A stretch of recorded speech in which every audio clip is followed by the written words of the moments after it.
The air in the obsidian hall tasted like bleach and expensive silence. Sylvia Vant had grown accustomed to the flavor of diplomacy over her 73 cycles of service. It was a distinct palate, sterile, carefully measured, and devoid of any nutritional value.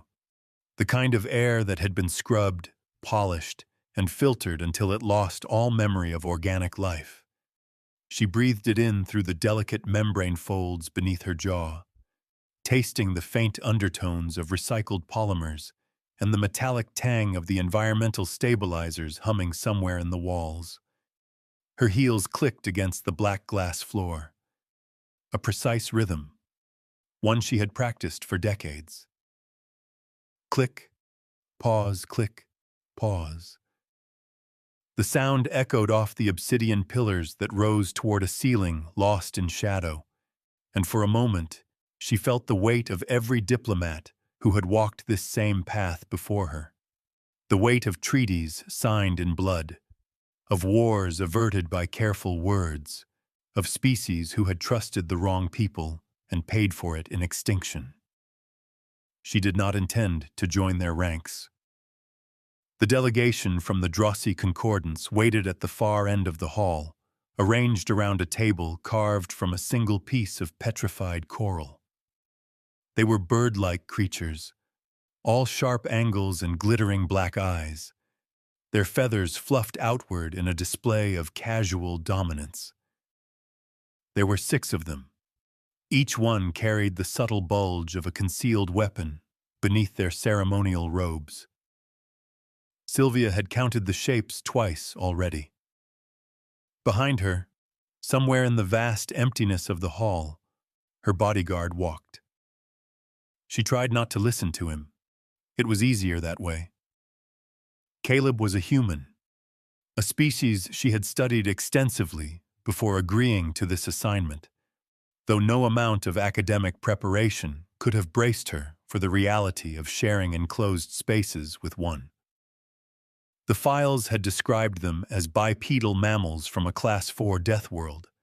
They had numbers attached to their capabilities, bone density ratings, muscle compression ratios, adrenaline response times, all of it organized neatly into charts and graphs that made them sound manageable. The files had failed to mention the way they breathed. Sylvia could hear Caleb's breath from 30 meters away. It was a low, steady rhythm, like something mechanical operating far below the acceptable decibel range. Inhale for 4 seconds, hold for 1, exhale for 4. The pattern never changed. Not when he walked, not when he stood still, not even when he had broken that dock worker's arm 3 days ago for reaching too close to her transport. She had asked him about it once during the long transit from the core systems to this station. He had looked at her with those flat, dark eyes, the ones that seemed to absorb light rather than reflect it, and said, "Counting breaths keeps the panic down." She hadn't understood then. She was beginning to understand now. The Obsidian Hall was located on Waystation Theta 9, a neutral trading hub suspended in the void between the Helion Compact and the Drossy borderlands. It was a place designed for meetings that could go very well or very badly, with nothing in between. The architecture reflected this binary. Every surface was hard, reflective, and utterly unforgiving. No soft corners, no padded benches, no obvious exits, though Sylvia had located all 6 of them within the first 30 seconds of entering. That was another thing she had learned from Caleb. Always find the exits. Always know how far you are from them. Always calculate how many bodies you would have to go through to reach them. She had thought he was being paranoid. Now, walking toward a table full of armed aliens who had every reason to want her dead, she understood that paranoia and preparation were the same thing when you came from a planet where everything wanted to kill you. "Ambassador Vant." The voice came from the lead Drossy. a male with iridescent blue feathers and a scar running down the length of his beak. His name was Krellis. She had read his file too. He had negotiated the surrender of 3 systems without firing a shot. He had also ordered the orbital bombardment of a 4th when the negotiations fell through. A pragmatist. Sylvia respected pragmatists. They were predictable. "High Negotiator Krellis," she replied, stopping at the edge of the table. She did not sit. Sitting was an invitation.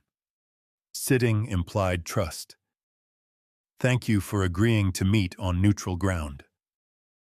Krellis tilted his head, the gesture carrying a dozen subtle meanings she had spent months decoding. Dominance, curiosity, a warning. "Your message was compelling. You claim to have evidence of a conspiracy within the Helion Compact's military command. Evidence that implicates members of my own government."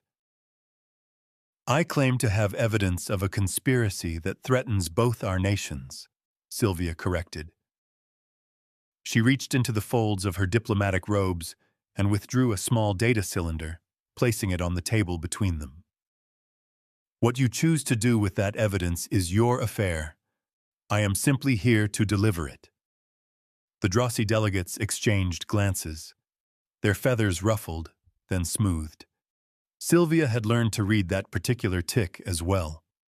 It meant they were communicating sub-vocally, sharing information she wasn't meant to hear.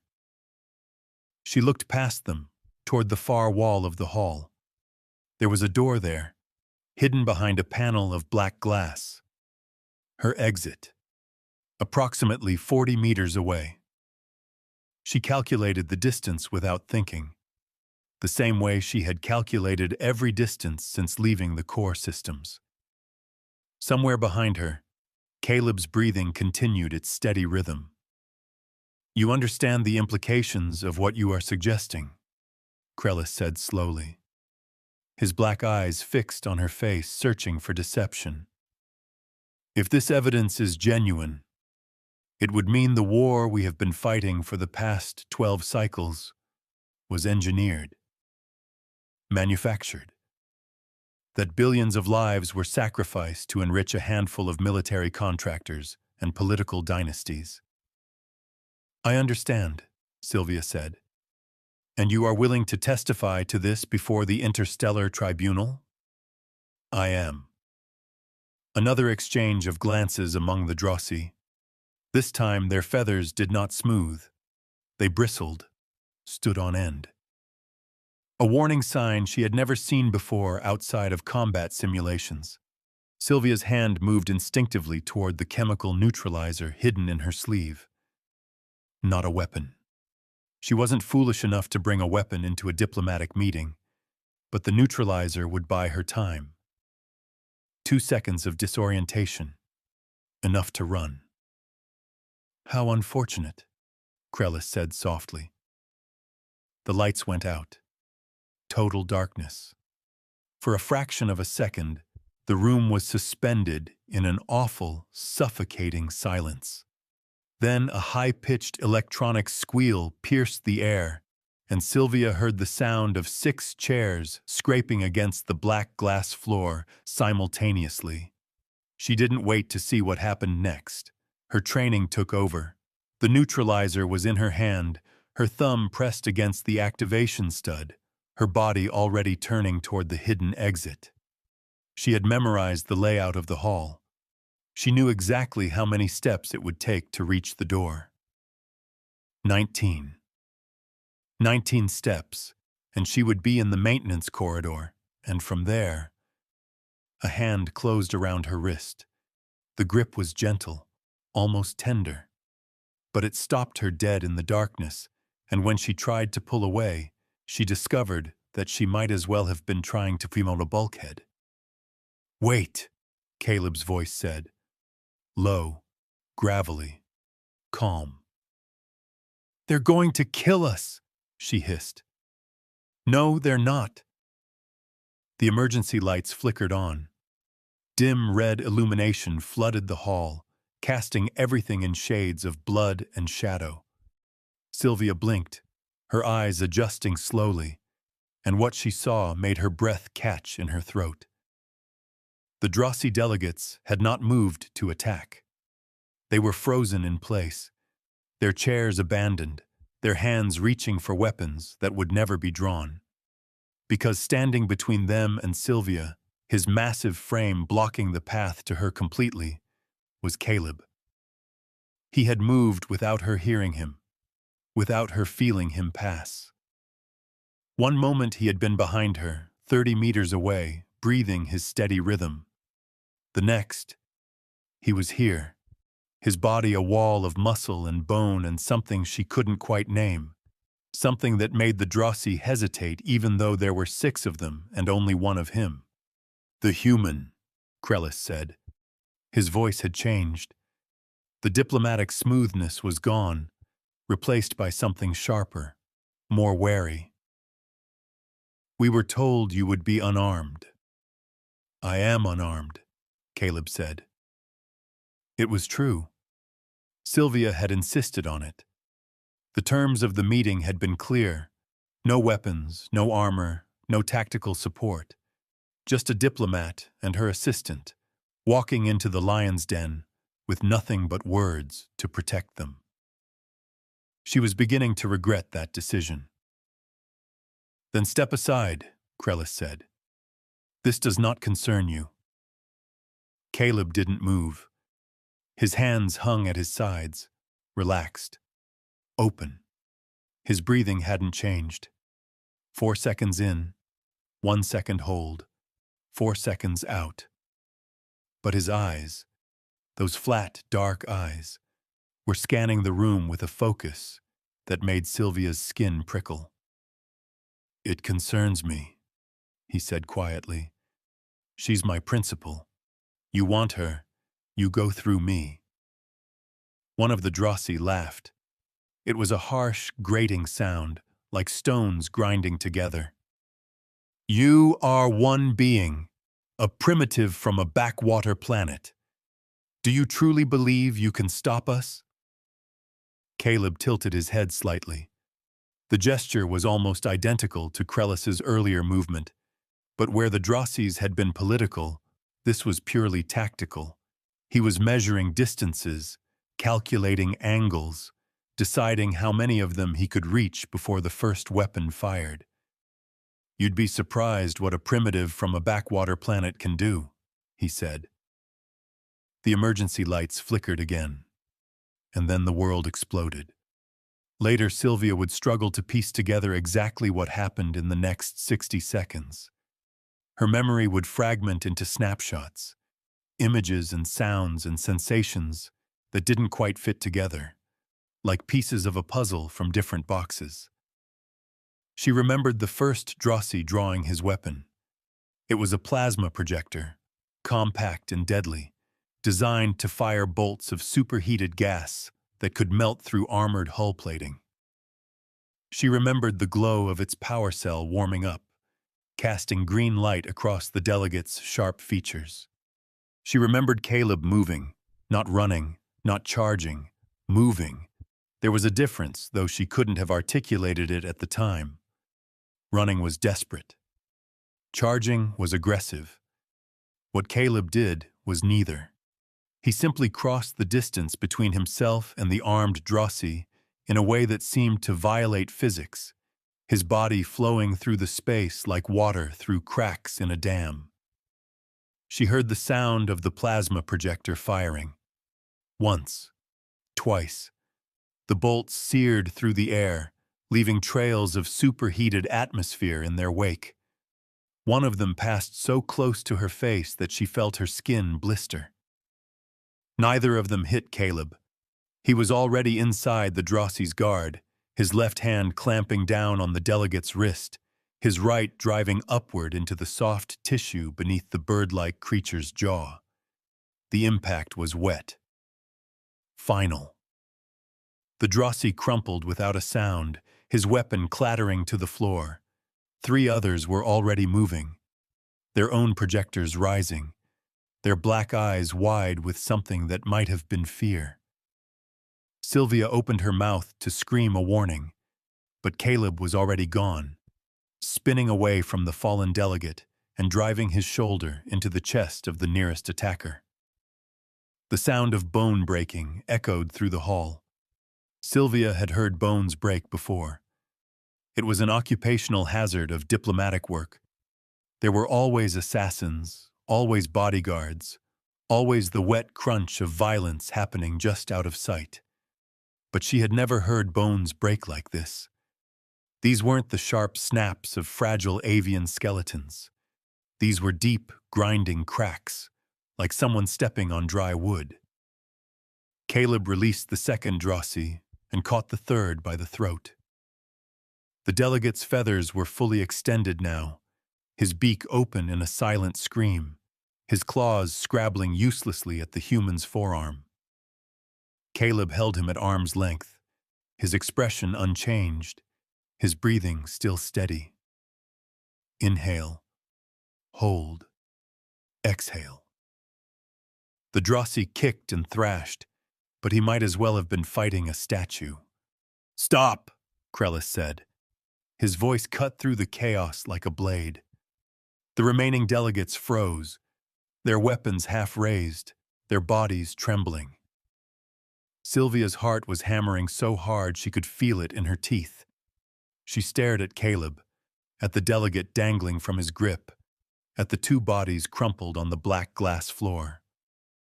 Caleb turned his head slowly. His eyes found Krellis. "Call them off. You are killing my people." "No." Caleb's grip tightened slightly. The Drossi in his hand made a choking sound. "I'm not even trying yet. Call them off, or I start trying." Krellis stood very still. His scarred beak caught the red emergency light, making him look like something from an old nightmare. For a long moment, no one moved. The only sounds were the hum of the environmental systems and the wet, labored breathing of the delegate in Caleb's grip. Then Krellis lowered his weapon. "Stand down," he said softly. The remaining delegates hesitated, then followed his lead.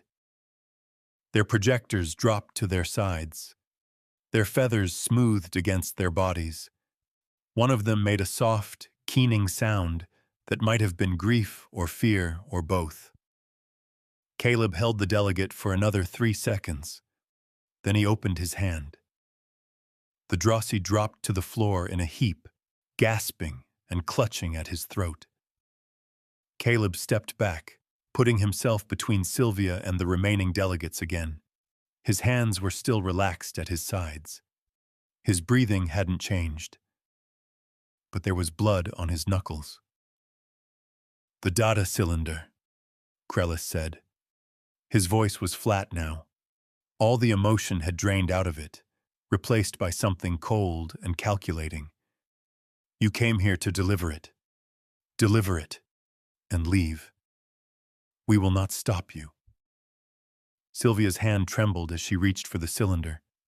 It was still on the table, exactly where she had placed it, untouched, unnoticed in the chaos. She picked it up, her fingers numb, and held it out toward the Drossi negotiator. "This doesn't change anything," she said. "The conspiracy is real. The evidence is in here. What you do with it is still your choice." Krellis took the cylinder. He turned it over in his long, taloned fingers, studying it as if it might bite him. "You brought a deathworlder into my hall," he said quietly. "Did you think that would protect you? Did you think we would be so frightened of your pet monster that we would forget why we are here?" "He's not a pet," Sylvia said, "and he's not a monster. He's a man who was willing to die to get this information to you. That's more than anyone else in this war has been willing to sacrifice." Krellis's eyes flicked to Caleb. The human hadn't moved. He stood between them like a statue, his massive frame casting a long shadow in the red light. There was something in his posture now that Sylvia hadn't noticed before. something weary. "Take your man and go," Krellis said, "before I change my mind." Sylvia didn't need to be told twice. She turned and walked toward the hidden exit, her heels clicking against the glass, her heart still pounding. Behind her, she heard Caleb's footsteps, heavy, deliberate, each one landing with a weight that seemed to shake the floor. They were almost to the door when the second set of lights went out. This time the darkness was absolute. Not even the emergency systems flickered back on.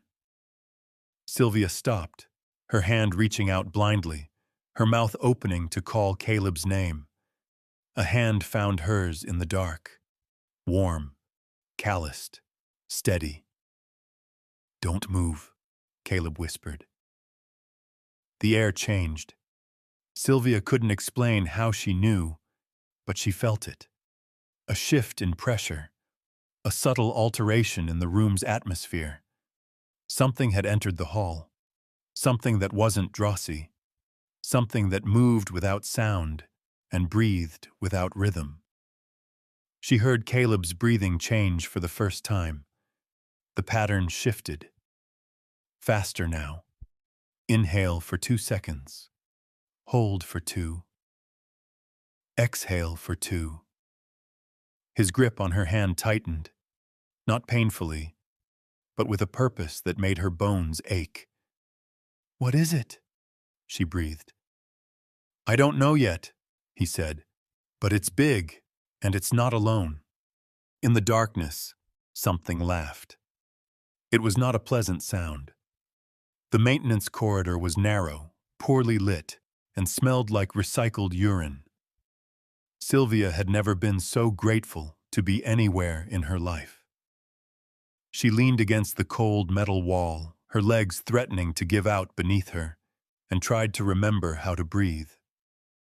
Caleb stood at the junction, where the corridor shut the hall, his body half turned toward the darkness behind them. He had pulled her through the hidden exit without a word, his hand clamped around her wrist, his pace brutal and unrelenting. She had stumbled twice. He had caught her both times without breaking stride. Now he was listening. She watched his face in the dim emergency lighting. It was a hard face, weathered by something more than age. Deep lines cut around his mouth and eyes. A scar ran from his temple to his jaw, pale against his brown skin. His nose had been broken at least twice. His ear sores were misshapen, cauliflowered, like those of a fighter who had taken too many hits and stopped caring. He looked exactly like what he was, she realized. A survivor. Not a warrior, not a soldier, not a hero. Just a man who had been hurt enough times that pain had become a familiar companion. "What was that?" she asked. Her voice came out steadier than she felt. Caleb didn't look at her. His eyes stayed fixed on the darkness. "Don't know." "You said it was big." "Felt big." He tilted his head, the same tactical gesture she had seen in the hall. Vibrations through the floor. Heavy, dense. Whatever it is, it weighs a lot. "More than you?" He glanced at her then, a brief flicker of something that might have been amusement. "Everything weighs more than me." Sylvia wasn't sure if that was a joke or not.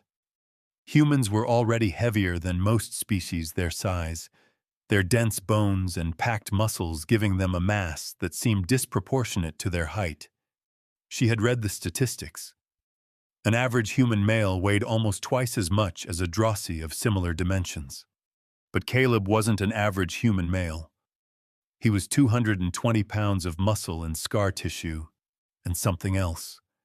Something that had nothing to do with biology, and everything to do with the world that had made him. "We need to get to the docking bay," she said, forcing herself to focus. "The transport is waiting. If we can reach it before—" "We're not going to the docking bay." She stared at him. "What?"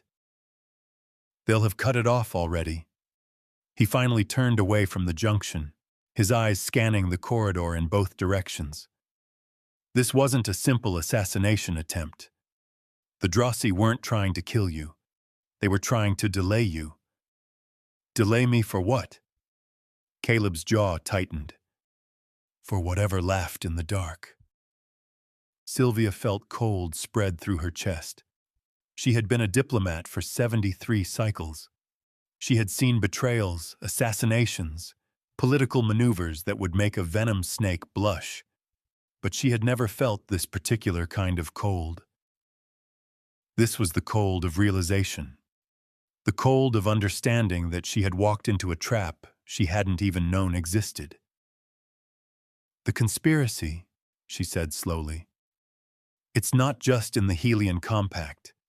It's in the Drossi government, too. Or the Drossi government is the conspiracy, Caleb said. Either way, they didn't want you dead. They wanted you stuck here long enough for something else to arrive. Something they couldn't risk being seen with in public. The thing in the hall. Yeah. He rubbed his knuckles absently. The blood had dried there, flaking off in dark red scales. The thing in the hall. Sylvia pushed off from the wall, forcing her legs to support her weight. 73 cycles of diplomatic service. She had survived worse than this. She had to believe that.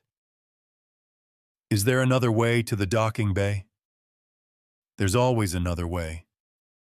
Caleb started walking, his boots echoing on the metal floor. But we're not taking it. Then where are we going? Somewhere they won't expect. He led her through a maze of maintenance corridors, access tunnels, and service shafts. The station's architecture was a labyrinth of competing priorities. The elegant public spaces of the diplomatic sector giving way to the utilitarian guts of the structure. Sylvia had studied the blueprints before arriving, but she quickly lost track of their location. Left turns. Right turns. Stairs that went down when they should have gone up. Corridors that dead-ended in walls that Caleb somehow knew how to open. He moved with the certainty of someone who had spent a lifetime navigating hostile environments. Every junction, he paused. Every door, he tested. Every shadow, he studied before entering. How do you know this station? She asked eventually. I don't. He didn't look back. But I know how stations are built. They all follow the same patterns. The rich people get the pretty parts. The workers get the rest. And the people who want to stay alive learn the rest. You were a soldier. I was a lot of things. He stopped at a heavy blast door, running his hand over its surface.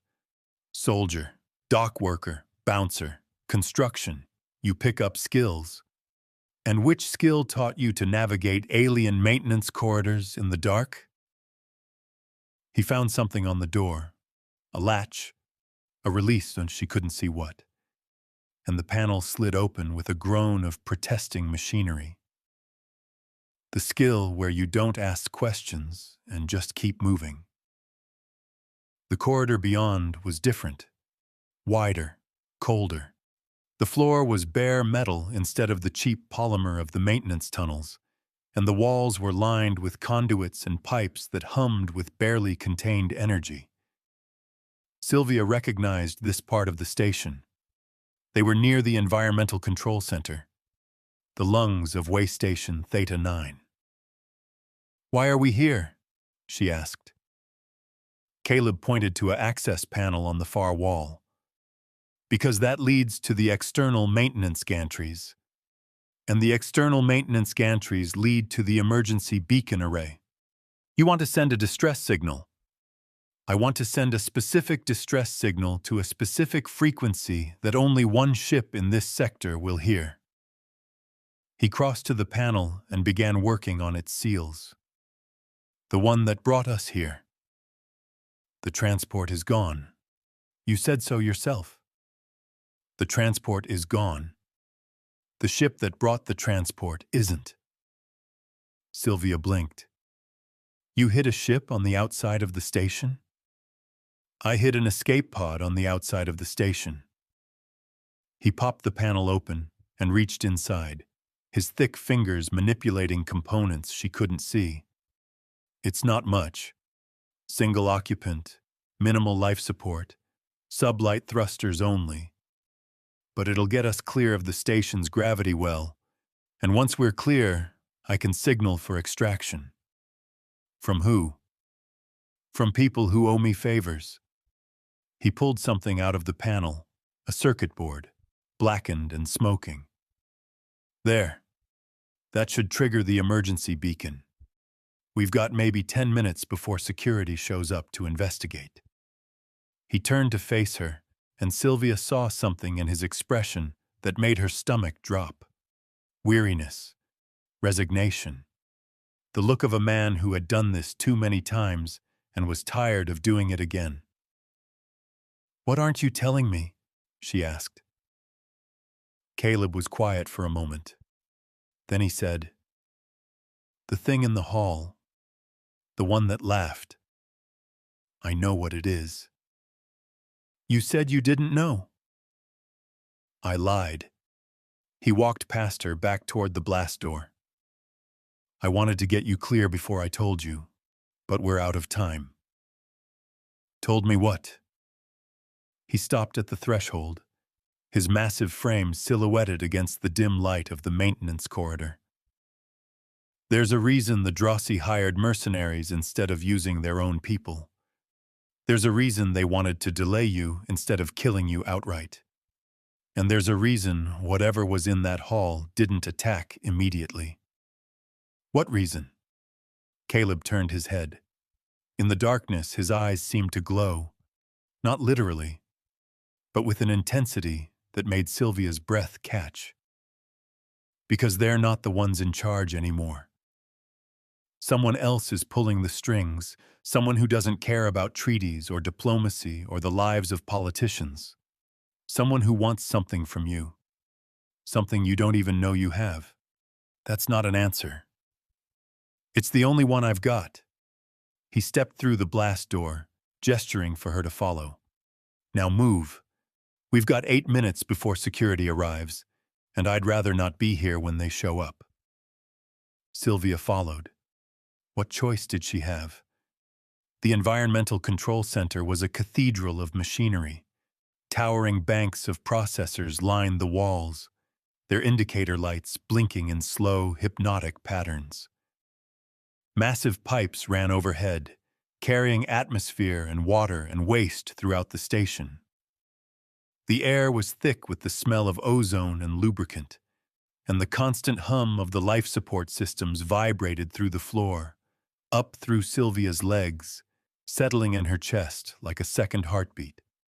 Caleb moved through the space with the same focused efficiency he had shown in the corridors. He didn't pause to admire the machinery. He didn't hesitate at intersections. He simply walked, his eyes scanning, his ears tracking sounds that Sylvia couldn't hear. There, he said, pointing to a ladder bolted to the far wall. That leads to the upper gantries. From there, we can access the external maintenance airlock. And the escape pod is anchored 50 meters starboard of the airlock. He started toward the ladder, then stopped, held up a hand. Wait. Sylvia froze.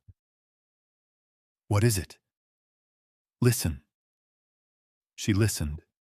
At first, she heard nothing but the hum of the machinery, the distant thrum of the station's reactors, her own ragged breathing. But then, beneath all of that, she heard something else. Footsteps. Heavy. Rhythmic. Coming from somewhere behind them. How many? She whispered. 3. Maybe 4. Caleb's voice was barely audible. They're not trying to be quiet. That means they're either confident or desperate. Which one is worse? Depends on what they're carrying. The footsteps grew louder, closer. Sylvia could hear voices now, too, harsh, guttural sounds that didn't match any language she recognized. Not Drossi, not any species she had encountered in her 73 cycles of diplomatic service. "They're not from the Compact," she said, "or the Concordance." "No." Caleb's hand closed around her wrist again. "They're from somewhere else. Somewhere worse." He pulled her toward the ladder, moving faster now, no longer trying to hide their passage.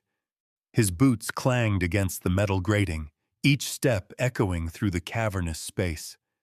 Sylvia struggled to keep up, her shorter legs pumping, her lungs burning with the effort. Behind them, the footsteps accelerated. "Go," Caleb said, pushing her toward the ladder. "Climb. Don't look back." Sylvia grabbed the rungs and pulled herself up.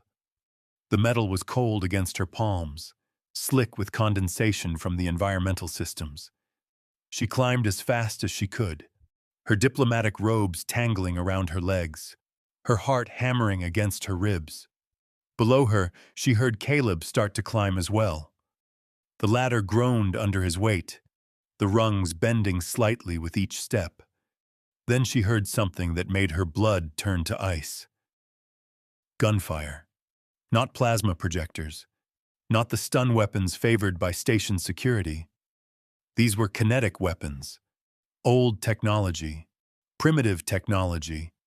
The kind of weapons that fired solid projectiles at supersonic speeds, relying on sheer physical force to penetrate armor and flesh. The kind of weapons that humans used. "Caleb! Keep climbing!" His voice was strained now, the calm replaced by something sharper, more urgent. "Don't stop!" The gunfire continued. 3 shots, 4, 5, each one a thunderclap in the enclosed space, echoing off the machinery, drowning out the hum of the life support systems. Sylvia heard the bullets ricochet off metal, heard the sharp crack of something shattering, heard Caleb grunt in pain. She reached the top of the ladder and hauled herself onto the gantry. The platform was narrow, barely wide enough for 2 people to stand side by side. Exposed pipes ran along both sides, hissing steam and dripping condensation. The air was colder here, thin and sharp, carrying the metallic tang of the void just beyond the station's hull. Caleb pulled himself up beside her.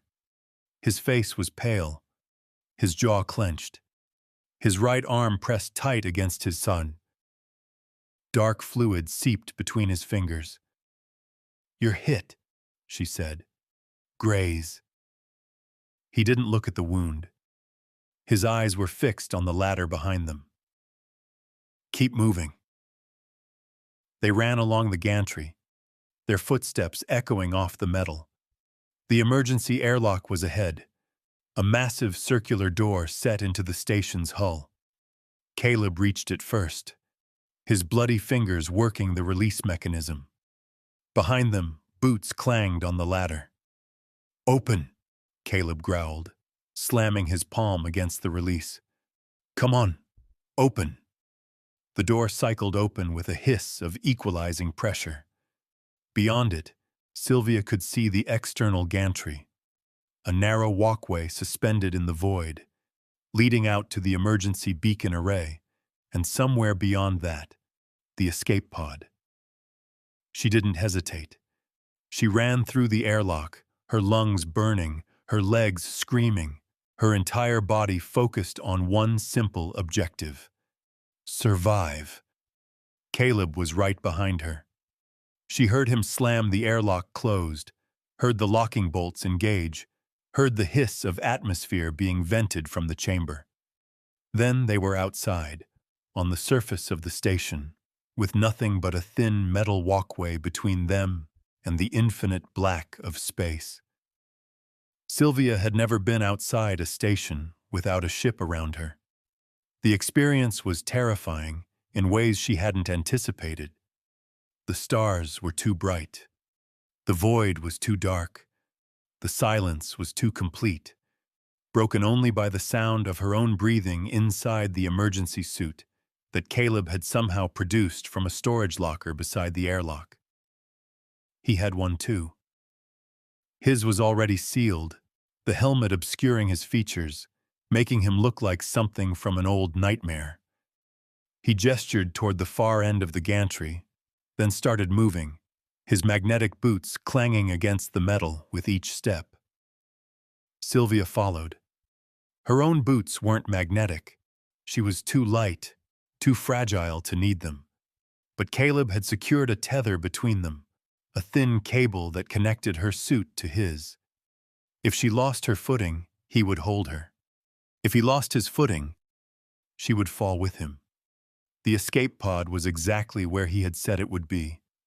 A small, cylindrical capsule anchored to the station's hull by 4 magnetic clamps. It looked ancient, its hull pitted and scarred by micrometeor impacts, its thrusters corroded by years of exposure to hard vacuum. Caleb reached it first. He released the clamps with practiced efficiency, then pulled open the hatch and gestured for her to climb inside. Sylvia hesitated. The pod was designed for a single occupant. 2 would be a tight fit. 3 would be impossible. "Go," Caleb said, his voice crackling through the suit's comm system. "I'll hold them off." "Hold who off?" She got her answer a moment later. The airlock behind them cycled open, and 4 figures emerged onto the external gantry. They were humanoid, roughly the same size and shape as Caleb, but there the similarities ended. Their skin was the color of old bruises, mottled and uneven. Their eyes were too large, too dark, too wet. Their limbs moved with a fluid grace that seemed wrong, as if their joints bent in directions they shouldn't. And they were armed. Kinetic weapons, just like the ones she had heard in the environmental center. Rifles with long barrels and boxy magazines designed to fire dozens of projectiles in rapid succession. "What are they?" she whispered. "Augments," Caleb said. "Genetically modified soldiers, bred for combat in high-gravity environments." He stepped in front of her, his body blocking the pod's hatch. "They're faster than me, stronger than me, better armed than me." "Then how are we going to survive?" Caleb reached down and unholstered a weapon she hadn't known he was carrying. A kinetic pistol, smaller than the rifles the augments carried, but no less deadly. He checked its magazine, then chambered a round. "I'm going to give you a head start," he said. "When I tell you to go, you seal the hatch and launch the pod. Don't wait for me. Don't look back. Just go. I'm not leaving you. You're a diplomat." His voice was flat. "You're not trained for this. You're not equipped for this. If you stay, you die. If I stay, maybe I don't. Either way, the information you're carrying has to get out. The conspiracy has to be exposed. That's more important than either of us." Sylvia wanted to argue, wanted to scream, wanted to do something other than stand there, paralyzed, while the augments spread out along the gantry, their rifles raised, their 2 large eyes fixed on the 2 figures huddled beside the escape pod. But Caleb was right. She was a diplomat. She carried evidence that could end a war. And if she died here, on this forgotten station in the middle of nowhere, that evidence would die with her. 5 seconds, Caleb said. He raised his pistol, his arm steady despite the blood still seeping from the wound in his side. "Go." She climbed into the pod. The interior was even smaller than she had expected. A single acceleration couch dominated the space, surrounded by banks of outdated control panels and warning lights. She squeezed herself into the couch, her body folding in ways it wasn't designed to fold, and reached for the hatch. Outside, she heard the first shots. Caleb fired back, She slammed the hatch closed, her hands shaking, her vision blurring with tears she refused to shed. The seals engaged with a hiss of pressurizing atmosphere, and suddenly she was alone, surrounded by the hum of the pod's life support systems and the muffled thunder of gunfire outside. Her hands found the launch controls, a single button, a single command, a single choice. She pressed it. The acceleration slammed her back into the couch, crushing the breath from her lungs. Warning lights flashed. Alarms blared. The pod shuddered around her, its ancient thrusters fighting against the station's gravity well, pushing her away from the nightmare she was leaving behind. She didn't look back. She couldn't. The pod's viewport showed her nothing but stars, endless and cold and indifferent. Somewhere behind her, Caleb was fighting and dying, and maybe, just maybe, surviving. Somewhere ahead of her, help was coming. A ship on a specific frequency, answering a distress call she hadn't sent yet. She just had to stay alive until it arrived.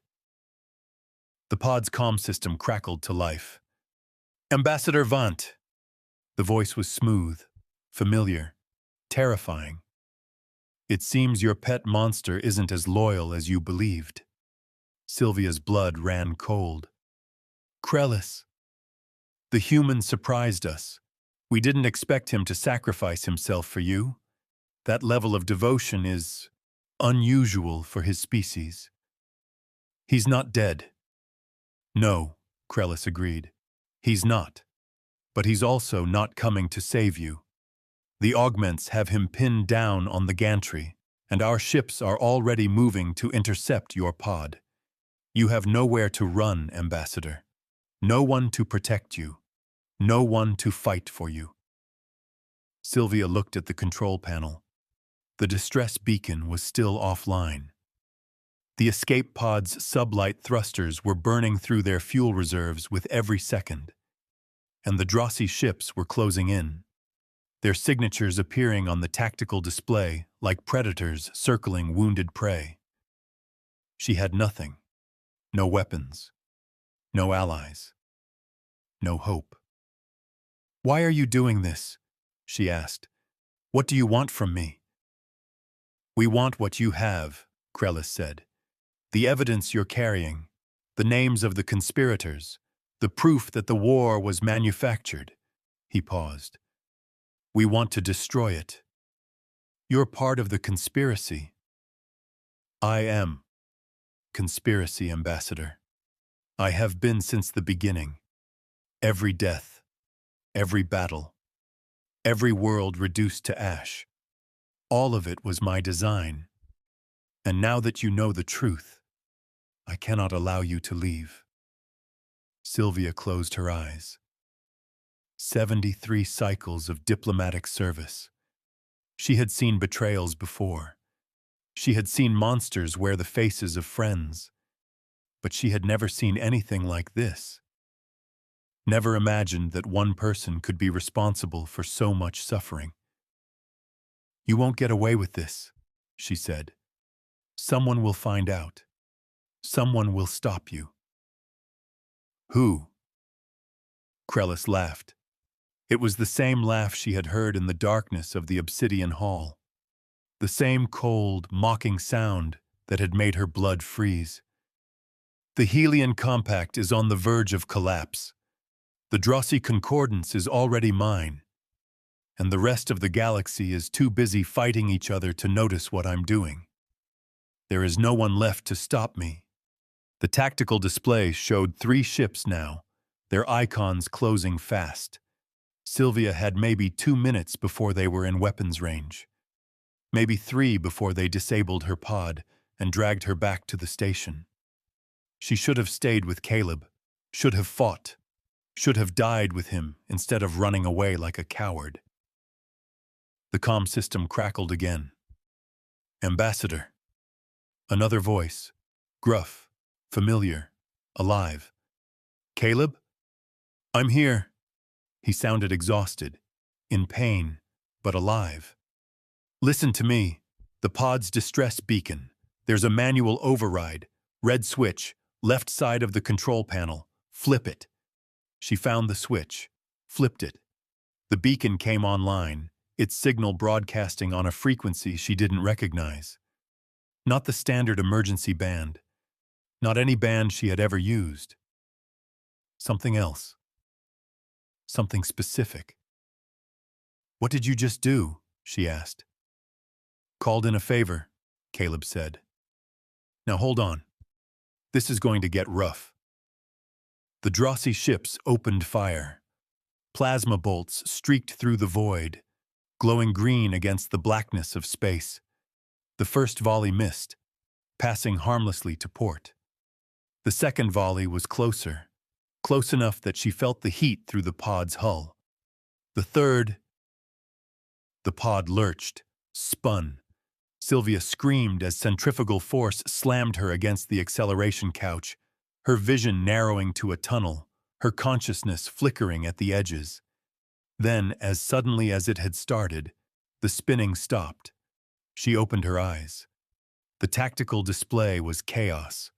New icons had appeared, dozens of them.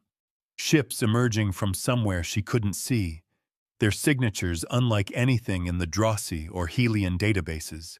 They moved with impossible speed, weaving between the plasma bolts, closing on the Drossi vessels with predatory grace. "What are those?" she whispered. "Friends," Caleb said. "Old friends, from a place you've never heard of." "A death world?" "The death world." His voice was quiet now, almost reverent. "Earth." The new ships opened fire. It wasn't plasma. It wasn't kinetics. It was something else entirely. Something that didn't leave trails or flashes or any visible sign of its passage. The Drossi ships simply stopped.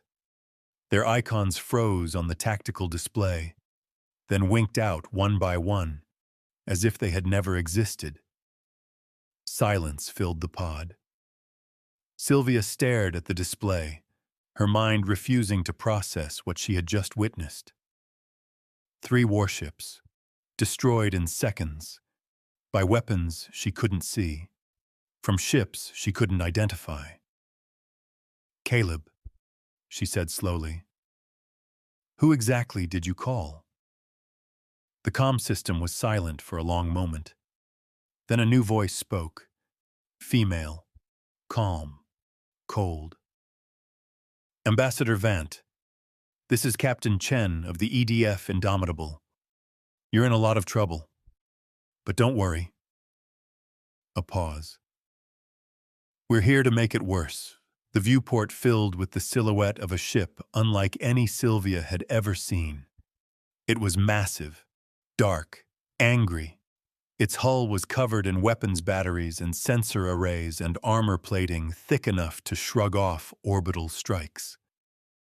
It moved through the void with the grace of something that had been designed for one purpose and one purpose only. War. Not the clean, bloodless war of diplomats and treaties. The real kind. The kind that ended species. "Welcome to the neighborhood," Captain Chen said. "Now let's talk about what happens next." Sylvia looked at the ship, then at the display, then at the empty space where the Drossi vessels had been. "What happens next?" she repeated. "Simple." The captain's voice hardened. "You're going to tell us everything you know about this conspiracy. And then we're going to go have a conversation with High Negotiator Krellis." "What kind of conversation?" The ship's weapons batteries rotated, aiming toward the station. "The kind humans are best at." In the darkness of the obsidian hall, Krellis watched the tactical display with growing horror. His ships were gone. His augments were dead. And something was coming through the void. Something that shouldn't exist. Something that made even his enhanced heart beat faster. "What is that?" he whispered. His second looked at the sensors, his feathers flat against his body. We don't know. It's not in any database. It doesn't match any known configuration. It's human, Krellis said. It has to be. But that's impossible. The humans are primitive, backward. They barely have interstellar travel. They couldn't possibly what? Krellis snapped. Build a warship? Develop weapons we can't detect? Survive on a death world for 1,000,000 years and come out the other side stronger than anything in the galaxy? He slammed his fist on the table. We underestimated them. We underestimated him. And now we're going to pay for it. The station shuddered. Alarms blared. Lights flickered. Somewhere in the distance, Sylvia heard the sound of metal tearing apart. They're boarding us, the second said, his voice cracking with fear. They're actually boarding us. Krellis stared at the tactical display, at the human ship, at the escape pod carrying the one person who could destroy everything he had built. Kill her, he said. Kill the ambassador. Kill the human. Kill everyone on that station if you have to. Just make sure the evidence doesn't leave this system. His second hesitated. Sir, the human ship. Do it! The second ran. Krellis turned back to the display. The human ship was still there, dark and massive and utterly terrifying. But it wasn't moving, wasn't firing, wasn't doing anything except sitting in the void, waiting. Waiting for what? The comm system crackled. High Negotiator Krellis. The voice was female, human, cold. This is Captain Chen of the EDF Indomitable. We have your station surrounded. We have your ships destroyed. And we have your conspiracy exposed. You have nothing, he spat. You're a primitive from a backwater planet. You don't understand the forces at play here. You don't understand what I've built. I understand that you're about to die, Captain Chen said. The only question is how. You can surrender. You can stand trial for your crimes. Or you can resist, and we can show you exactly what happens when a death world decides to stop playing nice. Krellis laughed. It was the same laugh he had used in the darkness. Cold, mocking, certain. You think I'm afraid of you? He asked. You think a few primitive weapons and a single ship can threaten me? I have armies. I have fleets. I have resources you can't even imagine.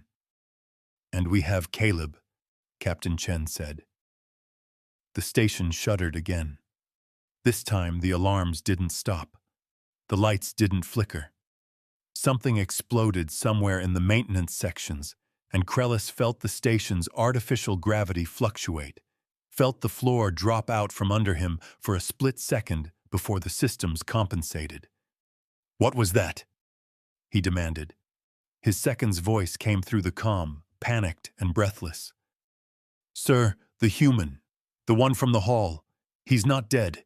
He's inside the station, and he's heading for the command center. Krellis stared at the door. Somewhere out there, in the darkness of the maintenance corridors, a death worlder was coming for him. A primitive, a backwater, a man who had been shot and stabbed and beaten and left for dead more times than anyone could count. A man who was still standing. Lock the doors, Krellis said. Seal the command center. Deploy every security measure we have. Sir, the human ship is irrelevant.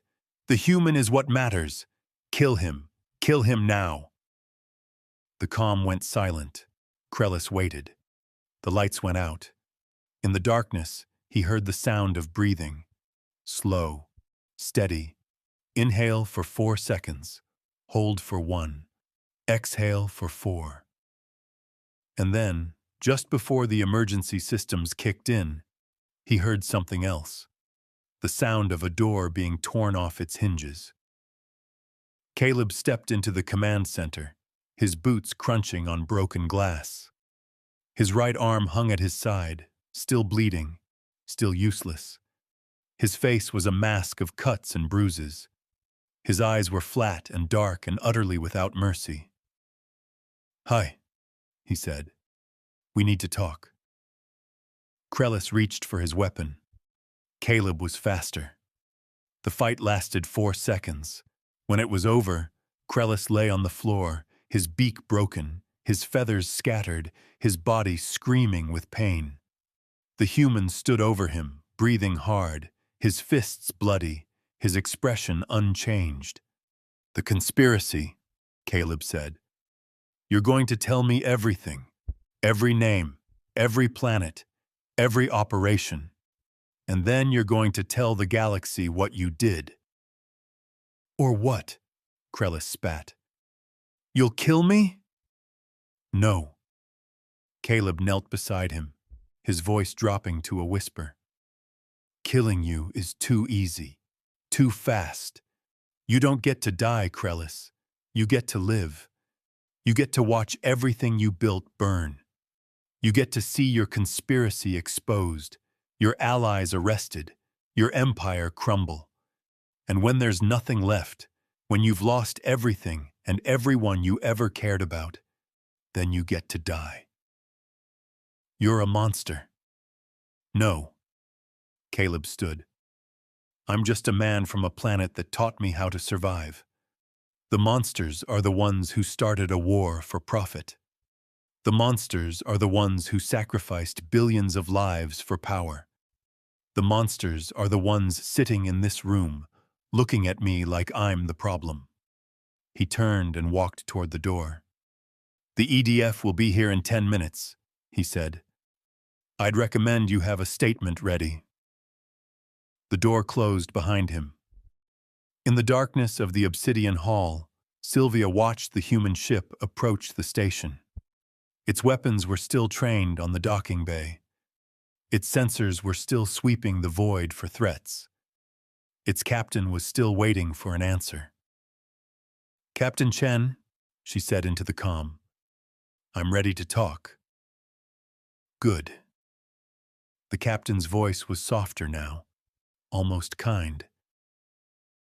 "We have a lot to discuss, Ambassador. About the conspiracy. About the war. About what comes next."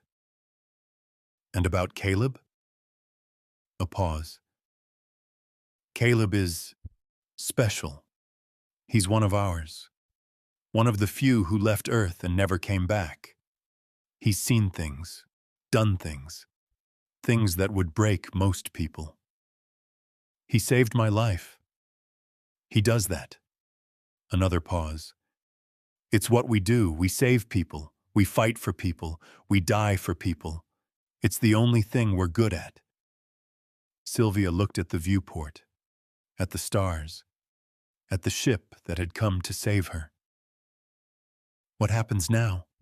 she asked. "Now," Captain Chen said, "we go to war. The end." But in the darkness of the maintenance corridors, Caleb walked alone, his footsteps echoing off the metal walls, his breath still counting its steady rhythm. Inhale, hold, exhale. Somewhere ahead of him, the EDF boarding party was securing the station. Somewhere behind him, Krellis was screaming. Somewhere above him, Sylvia was safe. And somewhere, in the depths of space, the war was just beginning. He kept walking. It was all he knew how to do.